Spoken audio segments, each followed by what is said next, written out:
네, 애널리스트를 통해 인사이트를 얻어보는 시간입니다. 오늘은 현대차증권 리서치센터에서 제약과 바이오를 커버하고 있는 엄민용 애널리스트와 함께 해보겠습니다. 어서 오세요. 안녕하세요. 네, 개인적으로 이 제약 바이오에 제가 관심이 너무 많기 때문에 기다렸던 시간입니다.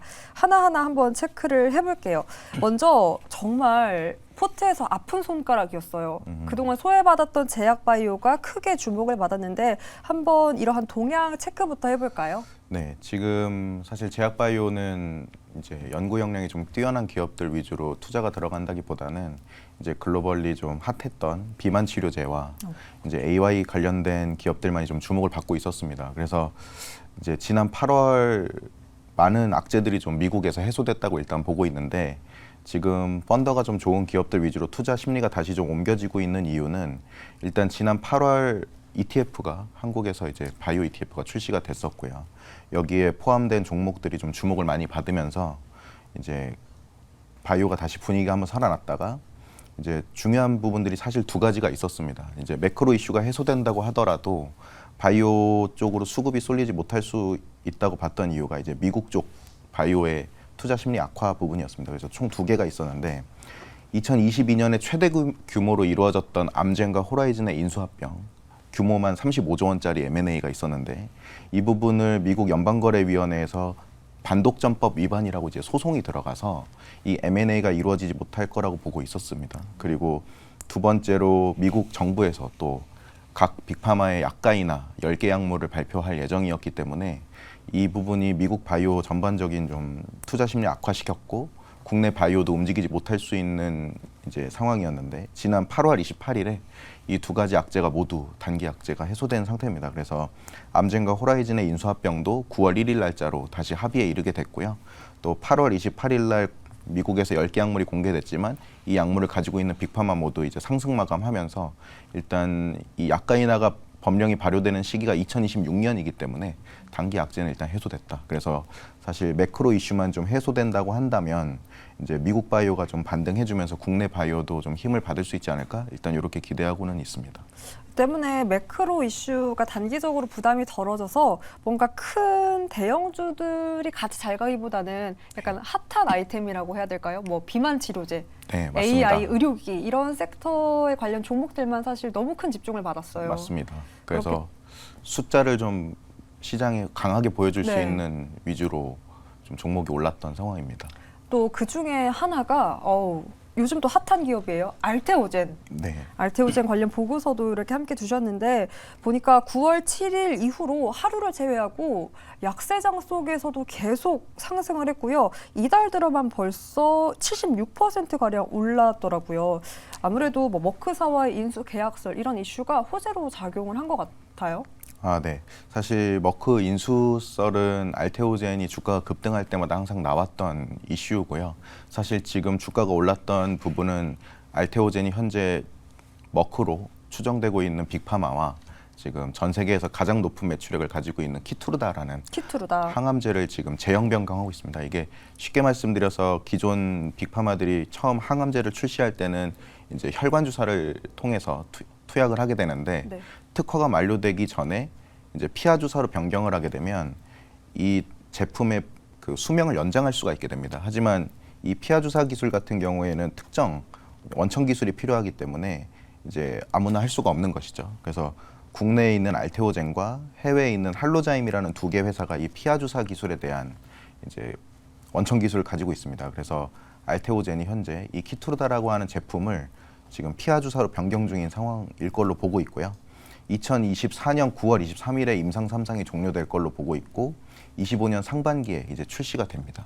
근데 지금 상황에서는 사실 머크가 이 키투르다 피하 주사 제형을 알테오젠하고 비독점 계약 상태인 걸로 보고 있었고요. 지금 주가가 이렇게 올랐던 이유는 이 비독점으로 받을 수 있었던 이제 키투르다라는 제품에 대한 판매 성공 보수가 들어오거든요. 이 부분이 이제 7,800억 원 수준에 제한이 되어 있었던 상황이었는데 이게 머크하고 독점 계약으로 변경될 경우에 이제 7,800억 원에서 이 천장이 뚫려버리는 매년 현금 흐름이 이제 수천억씩 발생될 수 있는 중요한 시점이어서 이제 알테오젠이 저평가 구간을 해소하고 지금 올라가고 있다.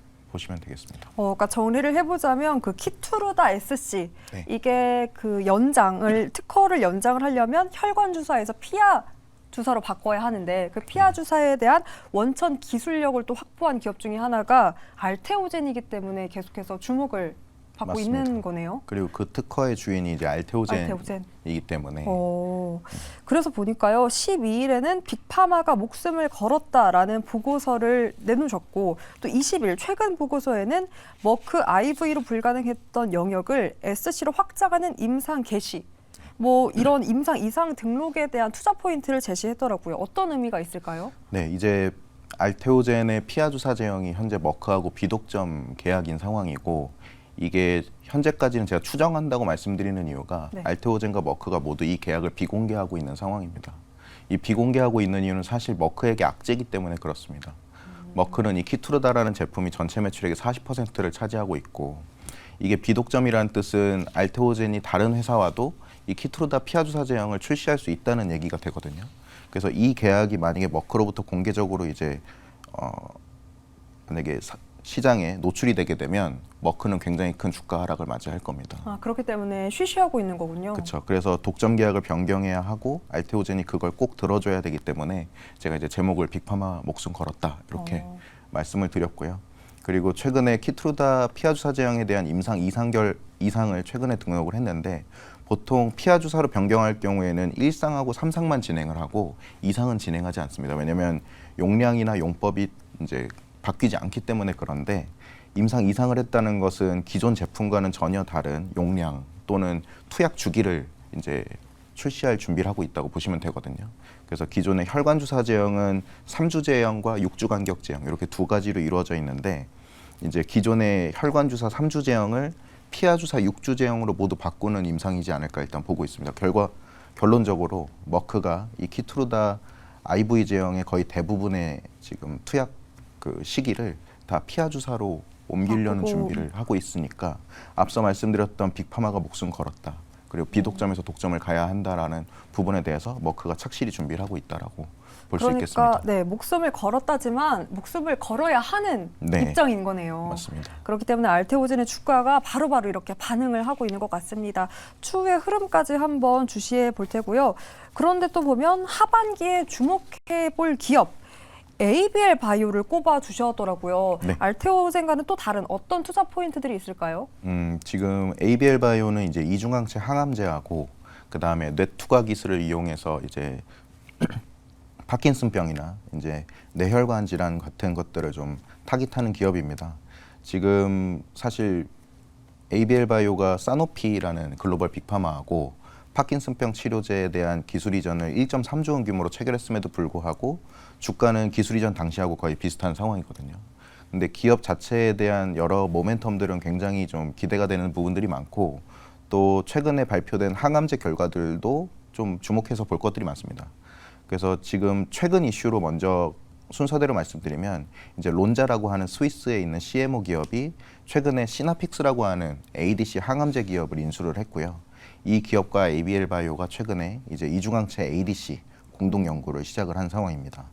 그래서 이 부분도 사실 굉장히 좀 주목해서 봐야 할 부분인데 전혀 좀 주가에는 반영이 되지 못하고 있는 상황이고 또 아이맵이라고 하는 중국 기업의 기술 이전했던 요 뽀원비비라고 하는 이중항체 두 가지가 있는데 현재 임상 1상 결과들이 좋아서 좀 주목해서 볼만하다고 보고 있습니다. 그리고 이 아이맵의 기술 이전했던 두 가지 파이프라인 중 이제 ABL111이라는 파이프라인이 전 세계에서 가장 큰 빅3 항암학회, 유럽 종양학회라고 하는 요 부분에서 발표가 됩니다.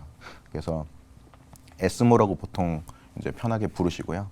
여기서 이제 ABL111의 학회 발표 기대감까지 가져갈 수 있기 때문에 하반기에 좀 주목해서 봐야 되지 않나 싶고 또 최근에 ABL503 이 파이프라인 또한 아이맵의 기술이자는 파이프라인인데 요 503은 이제 고형암에서 완전관의 한 명, 그러니까 몸 안에서 종양이 완전히 사라진 환자가 한 명, 그리고 30% 이상 종양 감소가 일어난 환자가 3명이 나오면서 임상 결과가 굉장히 고무적인 상황이에요. 그럼에도 불구하고 지금 현재까지는 어떤 시장의 숫자로 보여주지 못하면 주가가 오르지 못하는 약간 이런 분위기 속에서 이제 좀 어려움을 겪고 있는 것 같습니다. 그래서 최근에 사노페이 기술이 했던 파킨슨병 치료제 ABL301에 대한 추가 동물 실험까지도 이제 안전성을 확보해서 기업 자체에 대한 우려는 이제 해소가 된 상황이라고 보고 있습니다. 그래서 하반기 에스모 학회에서 이제 학회 발표, 그리고 아이맵에서는 이 두 개 파이프라인 모두가 빅파마의 기술 이전 될 수 있다라고 상반기 실적 발표에서 제3자가 얘기해 준 상태입니다.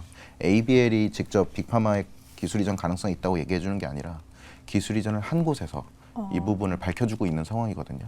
그래서 ABL 바이오의 파이프라인과 그리고 학회 발표, 그리고 기술 이전 가능성, 그다음에 론자하고의 협업 이런 부분들을 좀 봐주십사 하고 이제 보고서를 작성을 했습니다. 네, 아무래도 10월 20일에 있는 유럽 종양 학회에 대한 모멘텀도 있기 때문에 추후의 흐름도 체크를 해보면 좋을 것 같습니다. 이렇게 알테오젠 그리고 ABL 바이오 체크해봤는데 또 하나의 핫한 바이오 기업이 있어요. 바로 퓨처캠. 미국 임상 일상에서 좋은 결과를 보였고 방사성 의약품 시대가 열렸다라고 하는데 어떤 내용인지 한번 자세하게 들어볼까요? 네, 지금 방사성 의약품 시장에 대한 관심이 굉장히 많아지고 있습니다. 2022년 3월 달에 이제 노바티스라고 하는 빅파마에서 플루빅토라고 하는 전립선암 치료제를 승인을 받았습니다. 그래서 이 치료제가 현재 올해만 1조 원 정도 매출을 달성할 걸로 보고 있고 출시한 후 2년이 채 되지 않았는데 1조 매출을 넘어서는 건 굉장히 이례적이거든요. 그리고 지금 노바티스가 이 플루빅토라는 제품을 현재 한 공장 캐파 수준으로 8조 원 수준까지 현재 확장을 하고 있는 상황이고 가장 중요한 것은 지금 이 플루빅토라는 제품이 전립선암 치료제로서 이제 3차 치료제로 처방이 되고 있는 상황인데 올해 하반기에 2차 치료제로 이제 또 FDA 승인을 받을 수 있을 것으로 보고 있고 현재 1차 치료제 병용 투여도 하고 있기 때문에 이게 쉽게 말씀드리면 전립선암에 처음 걸렸을 때 플루빅토를 맞는 시장으로 변화하고 있다. 그 말인즉슨 환자들이 맞는 수가 이제 늘어나기 때문에 매출 또한 커질 수 있는 것이죠. 근데 이 플루빅토의 전립선암 치료제보다 더 임상 결과가 좋은 기업이 현재 퓨처캠이라고 말씀드립니다. 지난 임상 1상 결과에서 환자 수가 작기는 하지만 퓨처캠이 발표한 결과에 따르면 지금 현재 미국 임상 1상 기준으로 이 전립선암의 그 지표라고 볼 수 있는 PSA 50% 이상 감소 환자가 노바티스 플루빅토가 50% 정도, 46% 정도 수준인데 이번에 퓨처캠이 50%를 발표했습니다. 그리고 또 용량 또한 노바티스 플루빅토 대비했을 때 12분의 1만 찔렀는데도 불구하고 수치가 4% 정도 높게 나왔기 때문에 충분히 주목해서 볼 만하고 또 최근에 SK바이오팜에서 이제 방사성 의약품 시장으로 이제 사업을 확대하겠다라고 밝혀주면서 퓨처캠이 다시금 또 이제 시장에서 주목을 받고 있는 상태입니다. 네, 아무래도 숫자를 보여준 기업, 그 기업보다는 또 임상 결과가 좋았기 때문에 역시나 사실 바이오 기업은 앞으로의 더 기대를 좀 걸어볼 수 있는 맞습니다. 네, 성장 섹터잖아요. 퓨처캠 체크해봤습니다. 가장 궁금한 건 아무래도 애널리스트 분의 탑픽 기업이겠죠. 그래서 네. 우리 하반기 어떤 기업을 좀 주력해서 보면 좋을까요? 네, 제가 지금 유일하게 타겟 프라이스를 잡고 있는 그 바이오텍은 두 개 기업이 있습니다. 앞서 네. 말씀드렸던 알테오젠하고 그리고 코스피 종목으로서 한올바이오파마까지 추천을. 한올바이오파마. 네, 지금 코스닥 탑픽은 알테오젠, 코스피 탑픽은 한올바이오파마 말씀드리는데 한올바이오파마는 이제 자가면역 질환 치료제를 개발하는 기업이고요. 이 기업이 지금 현재 가지고 있는 파이프라인이 글로벌리 지금 경쟁사가 거의 한두 기업 정도밖에 되질 않습니다. 그리고 과거에 한번 한올이 가지고 있던 파이프라인으로 부작용이 나와서 FDA에서 임상이 중단됐던 이력이 있는데 지금 이 파이프라인이 미국에 있는 이뮤노반트의 기술 이전이 되어 있거든요. 근데 이 이뮤노반트라는 기업이 최근에 이제 부작용이 아예 없는 후속 물질에 대한 임상 계획을 발표하면서 작년 6월부터 올해 6월까지 주가가 8배 올랐습니다. 이뮤노반트라는 기업은 한올바이오파마 물질 말고는 없는 회사인데도 불구하고 주가가 이렇게 8배가 오르고 있고 최근 이 후속 물질에 대한 임상 결과 기대감으로 글로벌 증권사에서 무려 11개 증권사가 지금 이뮤노반트 분석 보고서를 쓰고 있거든요. 제가 말씀드렸듯이 한올바이오파마 물질 말고는 없는 회사이기 때문에 이 글로벌 증권사의 보고서들은 곧 한올의 분석 보고서라고 보실 수 있습니다.